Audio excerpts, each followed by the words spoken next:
milkaa'inoota damee indastiriitiin galma'an itti fufsiisuuf hunduu gahee isaa bahachuu qabaa jedhan kantiibaa itti aanaa fi hoogganaan biiroo misooma indastirii magaalaa Finfinnee obbo Jaanxiraar Abbaay. Gamaagamni raawwii hojii damee indastirii bara 2018 fi kallattiin bara 2019 irratti mariin taasifameera. Mariin kunis bakka miseensonni kaabinee magaalaa Finfinnee argamanitti kan taasifame yoo ta'u, qorannoon damee indastirii caalaatti deeggaruu danda'u barsiisota yuunivarsiitii saayinsii fi teeknooloojii magaalaa Finfinneetiin dhiyaateera. Marii taasifame kana kan gaggeessan kantiibaa itti aanaa fi hoogganaa biiroo misooma indastirii magaalaa Finfinnee obbo Jaanxiraar Abbaay hojiiwwan damee indastiriitti hojjetamaniin bu'aawwan galma'an hojiiwwan bara 2019 itti fufsiisuu qabnaa jedhaniiru. 2018 ላይ ብዙ ውጤታማ ስራዎች bara 2018tti hojiiwwan hedduun hojjetamanii bu'aawwan gurguddoon galmaaniiru. Bu'aawwan gurguddoon gama indastiriin haa galmaan malee ammas hojiiwwan hafanii jiru. Kana jechuun bara 2019tti hojiiwwan akkamii hojjechuu akka qabnu kallattii agarsiisuudha. Yeroo baay'ee damee indastiriitiin qormaata guddaa kan ta'u dhimma diinagdeeti. Kan ammoo hundee isaarraa furuuf qorannoon amma bakka kanatti dhiyaate ni gargaara.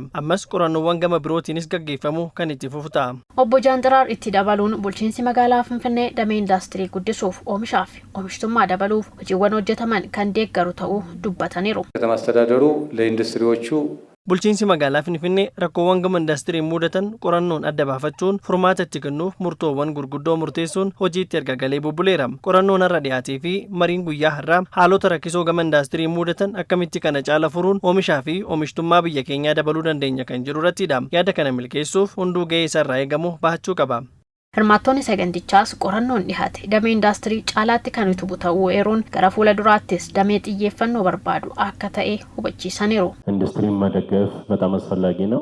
Indaastirii deeggaruun baay'ee barbaachisaadha. Rakkoolee indaastiriitti mudatan bifa qorannootiin adda baasuun qooda fudhattoonni dhimmi isaan ilaallatu fudhatanii akka irratti hojjetan taasisuun hojii guddaadha. Qorannichatti osoo dabalamee jedhee kan hin yaadu gama eegumsa naannootiin rakkoolee mudatanii fi furmaata jiran irratti keessattuu warshaaleen keenya naannoo faaluu irratti sadarkaan isaan irra jiran hin kaane kun osoo itti dabalamee yaada jedhuun qaba. Inni lammaffaan fayyadama teekinooloojii irratti hanqinatu jira jedhameera. Sababni maali kan jedhus waliin osoo dhiyaatee gaarii ture.